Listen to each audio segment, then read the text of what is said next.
Welcome to Everything Hollywood podcast with my friend Larry Namer. Good to see you again, Larry. Good to be here, Omar. Well, there's a lot going on in the world of entertainment again, and this time we've been hearing so much about the Golden Globes this week. So why don't you fill us in a little bit on what's going on there?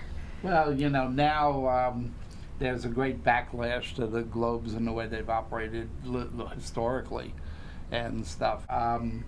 My personal opinion, a little bit of an overreaction. I would have tried to fix it and reform it rather than just kick them out the door. But that's not the way it's going. I mean, basically, the networks have refused to carry it and stuff like that. And I think there was enough merit to it that they should try to reform it and make it work in a proper fashion. But how did it come to this? I mean, did this started a while back? Yeah, well, it's been going on for a while. There's been criticism there that it's kind of this all white thing, and it's not really paying attention to the diversity in the media and entertainment world, and and basically it's fallen on deaf ears. So I think the frustration really came when people began to realize we've been saying this to the Golden Globes people for years, but they have not done anything to take any positive steps there. So but again, I think I'm not sure that you needed to just cut it off entirely as opposed to really take strong steps to reform it and reframe it. But they're not cutting it off indefinitely. I mean, I think the network is saying they're not going to carry the show next year, right? Well, they're saying they're not going to carry the show. They didn't say just next year. They just basically said they're not going to carry it, which was kind of indefinite, so you don't know. Oh, okay. Because I was reading, I thought that they said if they put certain things, if they implement certain things, that they will be back the following year. That's what I thought. That would be the logical thing, but I haven't heard it that way. So. Okay. Well, I'm happy to report that we have a wonderful guest live in the studio today, Larry. Do you want to know who that is? Is he alive? He's certainly alive. Sure. Who do we have? Can I give you a hint? Yeah. He did a naked scene with another man. Oh, that guy. That guy. Yeah. It's actually one of the funniest scenes ever in any film that I've ever seen. I think that scene is one of the top, 50 funniest scenes of all time in the movies or something. Yeah, it's hilarious. And you can watch it over and over again.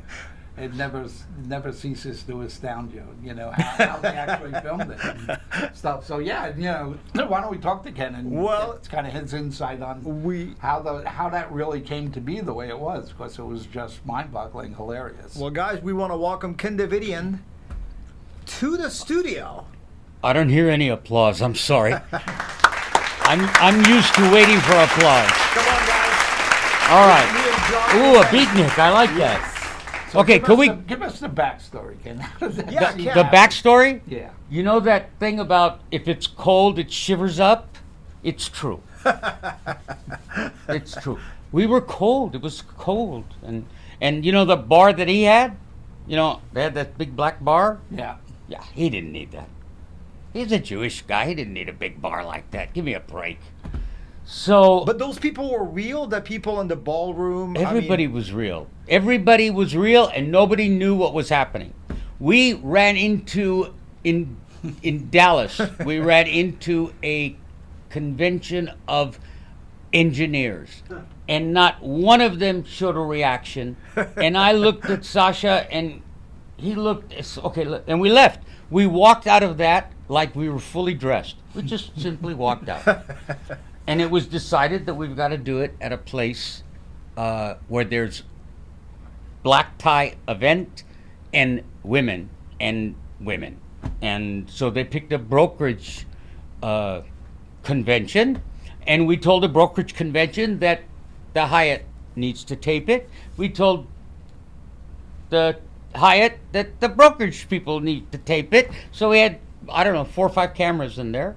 And I almost got arrested. And I saw the film maybe 3 years ago, and I realized that it really was naked. I mean, I know I was naked, but I thought they did this, where you don't see anything and all that. And every adult that you say, I ran around naked, it's in a Fox movie, they go, yeah. Because they think if you can't say a bad word, how are they going to let you run around naked? Well, I don't know how it passed. But I was watching the film and I went, but at least my wife, her first reaction was, oh, thank God you didn't break a hip. And I thought, okay. And as for the Golden Globes, I really like the Golden Globes. I like the people that they're talking about. I like those people. When we did Borat, we did that thing at the hotel, and all the Golden Globe people were coming asking questions. After that, we had lunch, and I went in character. Sasha said, stay in character, and I didn't mind. So I go and I have at lunch with these people. And they're talking about Armenia, they're talking about Turkey, they're talking about Europe. So I'm talking like this, I'm talking. 2 weeks later, we were at Jim Jimenopoulos' house for a party with the Golden Globe. And they were furious. Why? What's wrong? You lied to us. I said I stayed in character. They says, you know what? If you had told us you were an actor, we would have nominated you. So I liked them. But they voted Borat 2 as Best Picture, and you want to know why nobody wants to show it? I think that was a mistake. But I don't. That's a joke. So speaking of Borat 2, I mean, Larry and I were talking earlier, and we were just wondering, because you were such a big part of the first one, and really, in our opinion, you really made that movie. Thank you. And then just wondering what really happened, the fact that you were not in Borat 2. So maybe you could tell us and talk about that a little bit. In truth, they called me up, one of the producers. Again, I'd never spoken to Sasha. I have never had dinner with Sasha. I have never had nothing. For 13 years, I haven't seen the guy, except for one time where they asked me to do a favor and go to Jimmy Kimmel and do a thing for Sasha's movie. What was it called? Grimm's. Something The Brother Grimm. Grimm's or something, Yeah. right? Yeah. So I did it because they told my people that we will send Sasha to a place and we will make him write Borat 2 if you come. So I went. And I was wearing shorts and I was laying on a car, and Jimmy Kimmel called from upstairs and says, Ken, it'd be funnier if you were naked. We'll thing it out, but you be naked. So I did that, and it was all because there was going to be a Borat 2. So when they called me, Monica said, there is never going to be a Borat 2, and this is not Borat 2. It's a big movie, and there's a small part in it. And Sasha wants to do the two of you. And I said, well, how much are you offering me? And they offered me barely, I only got $60,000 for the first one. So let's just say they offered me almost double. And I was in London shooting for more money. Why would I? Listen, call my manager, talk to him. Don't tell me I'm not going to make the deal. But they called me. It was 11 o'clock at night in London. And it was very strange. And listen, I didn't do it, and this girl did it, and they won a Golden Globe. So more power to him. Yeah. Now you saw the movie, right? You saw the second? Yeah, I did. Well, what did you think? You guys want to get me in trouble, don't you? Of course we do. Yeah, that's... I thought it was the same movie. It had the same beats. Yeah. Go somewhere to learn how to eat, go somewhere to learn how to dress, go to some lake so you can wash your clothes, and do one wild, crazy scene. Ours was a naked fight. I don't know which one his was. I thought when she was doing the dancing, I didn't know what that was supposed to be. I thought it was a fox or something that had bitten her leg and was stuck on her leg, and that was the joke. And then the Rudy Giuliani thing, and I'm glad I didn't do the movie because I would have had a hard time doing that to Giuliani. I mean, the guy's 80 years old. But he did it. I mean, he did it. It wasn't. He wouldn't have done that with you, obviously. Well, obviously, with me, he got naked and made me get naked, but it worked. So, and really, that was Larry Charles.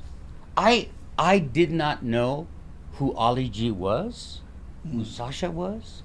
My son the writer, says, this guy is directing a movie. Who? Larry Charles, he's from Seinfeld. Oh, come on, you got to get in. So that was my thing. I learned the stay in character stuff from Jim Carrey. I made a movie with him called Man on the Moon. Oh yeah, sure. And Milos Forman came out to all of us, and we were on the taxi set, and he said, "You funny guys, go in, make people laugh. I'm going to bring in studio audience." And he actually talks like that. Oh, rest his soul, he's passed away. He passed away. Yeah. So, I looked around, and I mean comic geniuses, and I said, "Come on!"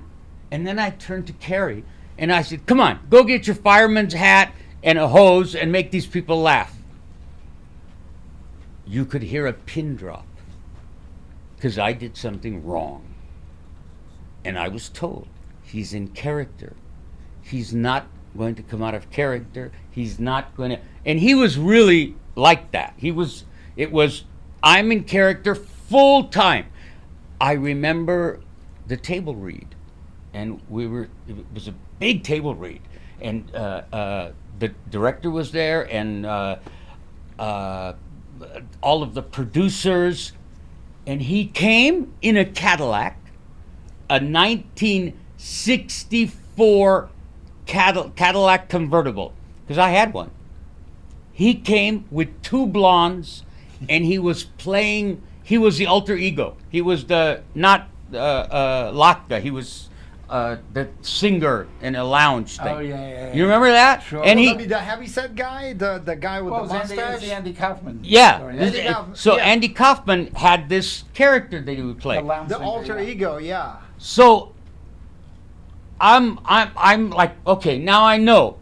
And they said he's this way all the time. When he came to the table read, he had these two blondes with him, and he had the script. And he started throwing the script paper, and he was drinking out of a bottle, and we don't know if it was real. And he just threw the script away and got back in the limo with the two girls, got back in the Cadillac, and he drove away. And everybody was like, okay. And we kept going what we were going to do. So 3 days after I told him, get up there, I'm standing at the bleachers, and I turn around, and he's there. And I said, "So, you still working at Jerry's Deli?" And he turned to me, and it was like a light went off.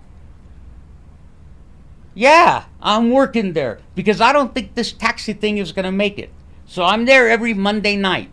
You come in Monday, and I'll get you a sandwich." I said, "Okay, I'll be there Monday." And he started walking away, and he turned around, and he said, "Now you got it, kid." Wow. That's fun. So let me just get some background stories, Ken, because things I'm curious about. When did you realize you wanted to be in front of the camera and wanted to be in this business? 13. What 13 years old. what prompted you? My grandmother was an Armenian actress. She'd go up and down the state and do Armenian plays. The acting troupe was called Mamulyan. Well, when Mrs. Mamulyan would come to our house, we'd stand in a line to make sure everything was proper, and she had to eat at the table, and it was a big deal, right? Well, I got older and found out that her son was Ruben Mamoulian, the director, and she was, I mean, jacket never on the shoulder. It was always on the shoulders. I mean, real big, classy lady. So I saw my grandmother doing this, and I thought, this is a lot better than what my father and grandfather do, which is picking up garbage. My grandmother's reading, somebody else she didn't even write it, and she's reading it. And everybody's going, oh, how great. And these two guys are picking up garbage. I'd rather do this.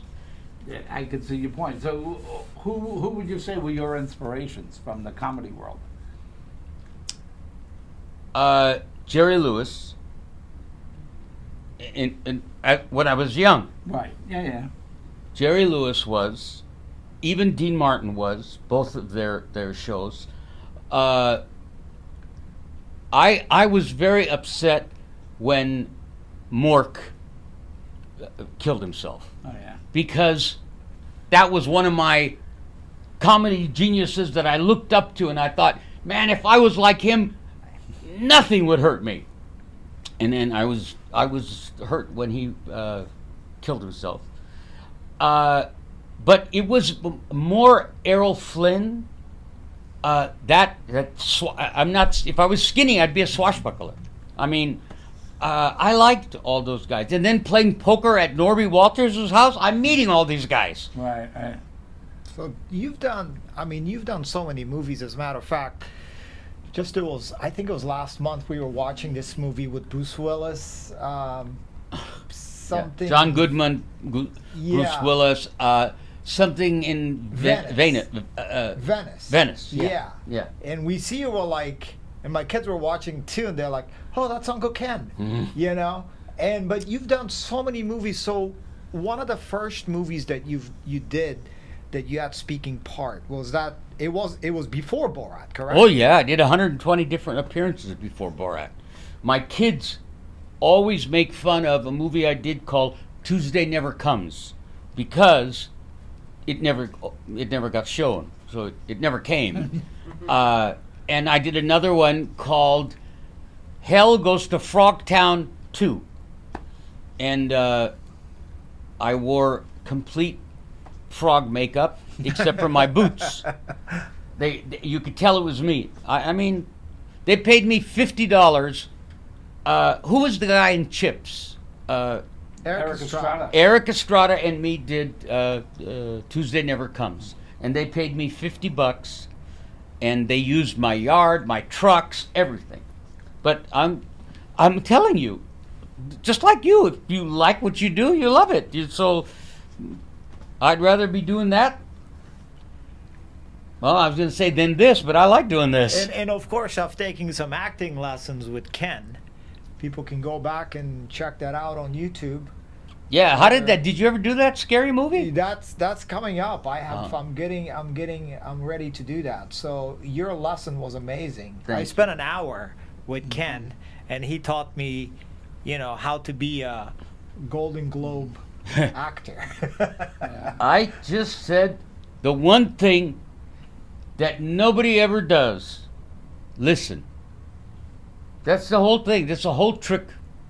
You listen. You already know what the writer wrote for you to say. Now, if you listen and you just use what it is, the problem is young people, they don't listen. They learn the last word of what you're going to say, your last sentence. And if you don't say that last sentence, they're lost. And you don't have to remember what I say, just listen. Right. So did you have a request for Ken? I'm not taking my clothes off. I don't care. Reenact a scene that you wanted him to do before he came by. You said you wanted. I don't think he's going to do it, but yeah, it was basically you would be Sasha and he would do that scene with you. Okay, basically that's gone. Yeah, that's gone. But the world has changed so much, Ken. Particularly during this pandemic and stuff like that. For you personally, how have your viewing habits changed during the pandemic, or have they stayed the same? You know, it's funny. I went into the streaming places, and I spent a lot of time watching all that stuff. I mean, all this new stuff, but I watched West Wing all over again. I watched Sopranos. I'm on the 6th season, episode 4, so that's almost over. And then network is just coming back, and really I'm watching all my network shows, just tape them and watch them the next day. But it's, without the wife, it's devastating to even sit in the room and watch TV. Yeah, stuff. Have you been watching any of the new stuff, the original stuff, like on Netflix or? Some of it, and Netflix, apparently they canceled 20 different things this recently. And I mean, it was their time. All of these streaming and all this stuff was a perfect situation with COVID. We had something to watch and stay home. It was difficult. It was a very difficult time. I just came back from London and Miami and stuff, and we did 3 pictures. We're going to finish number 4. So I'm supposed to be back in London on January the 5th. Well, because my wife passed away, I waited. I couldn't go back. I went back March the 6th, 2020. Mm-hmm. I got out of the car. They gave me a gun. They said, shoot her. I shot her, and they said, okay, get back. I said, what do you mean get back? Trump closed Europe. You got to go get you out of London, because if he closes London, you can't go home. So I did 1 shot, and DeSante I saved his life in the scene, and he didn't even know I was there. He turned and goes, what are you doing here? It was very real, because he didn't know I was there. That's funny. So with all these new platforms out there, I mean, how has it changed, or maybe not, as you're being an actor? I mean, is there more work, less work? No, as of all of this thing, there has been no work. Nothing. Now it's just starting, okay? We're doing a podcast now. We're a little late. We should have started this thing 6 months ago. The work is coming, but it's piece by piece. It's slow, and also, are you vaccinated? Are you going to stand in this line? You're going to stand in that line? We're going to let you in. We're not going to let you in. I'm vaccinated. Even when I was sick, I had COVID, December the 3rd. No symptoms at all. Nothing. And went through the whole thing, and all the shots, nothing. I don't know what's wrong with me or what's good with me.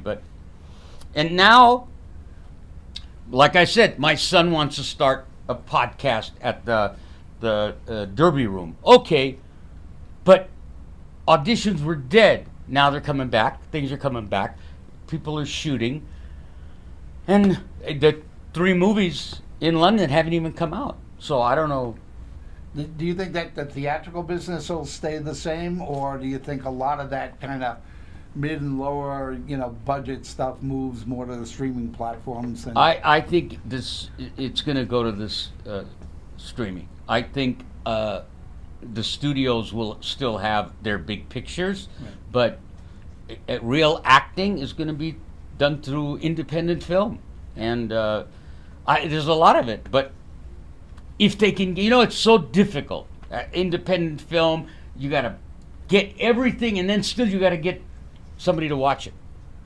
So, but influencers are the new thing that have come out of this pandemic.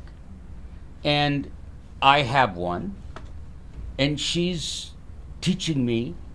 I did a TikTok yesterday. 1 TikTok, and I got 5,000 people. Wow. So, and she gets like 4 million or something. So I want to know how they do it. I think it's an interesting new twist to this entertainment, because they're not educated in theater. They're just interesting to watch. I mean, one guy, Quincy, just goes and have a hamburger. I like this hamburger. Okay, that's it. What's the one thing that you haven't done that you would like to do in showbiz? I would like to work with all of the people that just finished the Martin Scorsese's last film that was on, what was it called? Irishman? Irishman. Irishman, yeah. I would like to work with the cast and director of The Irishman because that's been my dream all the time. I love that, I got close with playing the mob with Armand Desante because they sent me the script. This is going to be Ira. I don't want to be Ira. Let Larry be Ira. I want to be Armin. The director said no problem. So I became an Armenian character, and Stephen is Cuban. So none of us could be main men in the mob because we're not Italian. Right. But we were working with all of that, and then we kill somebody, and we go to England and hang around with our friend Armand Desante, which his name is Mr. Mayfair, and they come looking for us, and there's a lot of stuff, and it's fun. In one scene, I beat the heck out of a guy with a hammer. I practically killed him. I had blood splattering all over my face. And then I went to the club and sang and danced. And when is that going to come out? When are we going to see that? I don't know. I've seen the trailer. Yeah. Looks I got the great. trailer. Yeah, like But- I think you can go on YouTube and check out the trailer. Yeah. And the trailer looks I amazing. did that. 'Cause I did that too. And I was looking for like dates. They told me first week of May. And I don't know. Maybe they're waiting. The theaters are coming back. AMC, is that what it's called? Yeah. The movie theater. Okay, they're doing. Well, But I want to do a sitcom. That's been my goal all this time. So So one of the things that I get a lot of questions from young actors and people that are coming up in the business, and I was talking to a few people and I told them that we're doing an interview with you today, and they wanted to know, they had some questions, but one of the things they wanted to know was like, what makes you a successful actor? I mean, what did you have to do to be where you are today? Like, if you is want running around naked an answer? That's one answer. Well, that's one answer. Yes. Listen, I was a theater arts major in college, and I know people come here from Connecticut and from the Ukraine and everywhere else because somebody told them, hey, that was really good. You should be an actor. And they come here and all their wishes and goals and everything are all narrowed down to, I'm going to make it. And if they're not trained, because when you see, influencers different. They're just having fun and everything. And I know it's a lot of work. I have this one female friend who's an influencer who has no time to do anything. So if I want to talk to her, I've got to do some kind of a TikTok or something. But if you're on a set and you don't know what you're doing, they're losing $100,000 an hour, if not more. So that's it.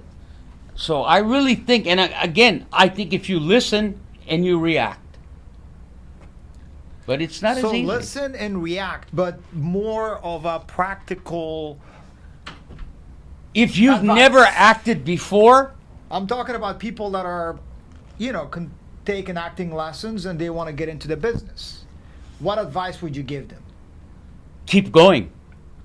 Don't take no for an answer unless, you have to look. If you really, really feel it. I was in high school. I was 18.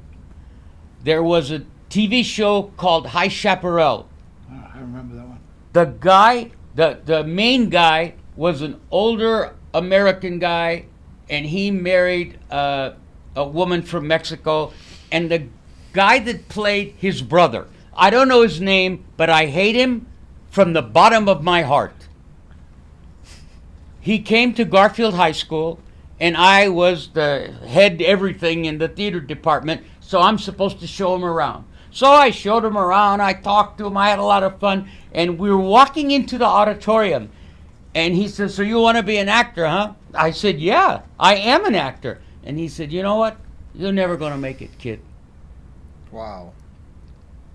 I'm 60-some years old, and that still bothers me. But I did it.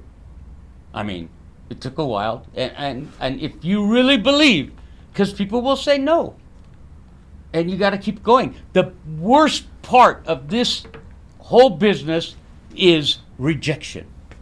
It doesn't matter if you're got $400 million in the bank. They don't know that. You go in front of them, you read 2-3 lines, and they go, no, thank you. And it's a rejection. That's the worst part. Johnny. Yep. Can you bring Mary and the kids inside, please? They're waiting outside. No, they're not. Oh, There they are. Hi. come on in. Hi, Mary. Bring the kids inside so they can see the studio. Okay. I don't want to interrupt. Late? How are you? This You is my already wife, did. Mary. Hello. Hi. Come Hi. inside, guy. I got my first vaccine yesterday. Really? Oh, I'm more vaccinated. Everybody's I got 'em both. vaccinated. Late, this is my wife, Mary. So my brothers And those are my sisters in kids. Black community first. Hello. Hi, Yo John. Hi, Aaron. Hi, ladies. Nice to meet you. I'm Mary, Aria, and Aaron. So, all right, let's wrap up. Let's wrap up. Let's, this one. so you guys can hang out, like sir. 2 more minutes with Ken. So let's Ken. So Ken, okay. So let's just. John, tell us when you're ready. Good. We're ready. Sorry. All right, so here's the question, Ken. Other than all this acting stuff, what is Ken passionate about? What do you feel strongly about? Non-acting, Armenia. okay? I'm politically involved with good things for Armenia. I've been working with the government to open a studio, a big studio, not a, and I have 2 grandchildren. Other than that, you got me. I have 2 sons and 2 grandchildren, and I would have had, if I knew how good having grandchildren was, I never would have had kids. You So- have any upcoming projects coming up? I that got we Mr. can- Mayfair Mr. coming out, Mayfair? 3 of them. People can definitely check that out on the trailers on YouTube because I've seen it and it looks amazing. And you are in the trailers. Yes, I am in the trailer. You were in the we trailer. did 3 movies, but actually Mayfair did 4. But the 4th one, I just had 1 shot in it.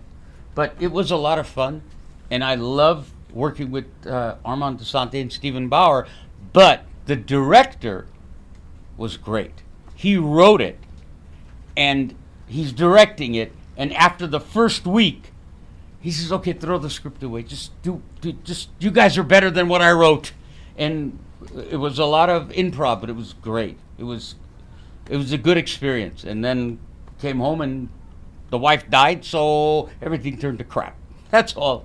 Well, we're just really happy to have you, right, Larry? Having Yeah, Ken no. here in the studio, it's just been a great experience. Now, are you doing this once a week? Yeah? We're doing this once a week. Okay. Yeah.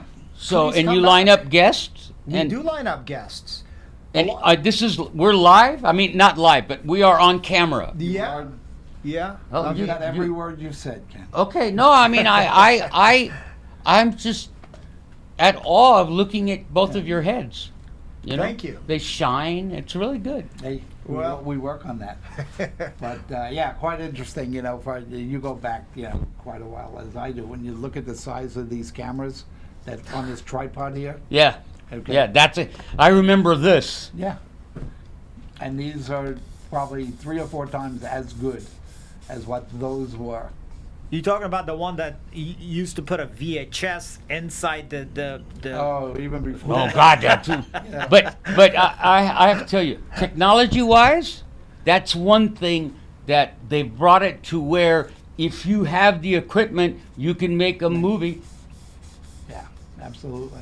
So Anyway, people are doing this. This was great, Ken. Thank you so Yeah, much. for thank you, coming and Ken, very joining much. us. Hope So you- who's coming next week? Hope you can come back. I can come back. I live near here.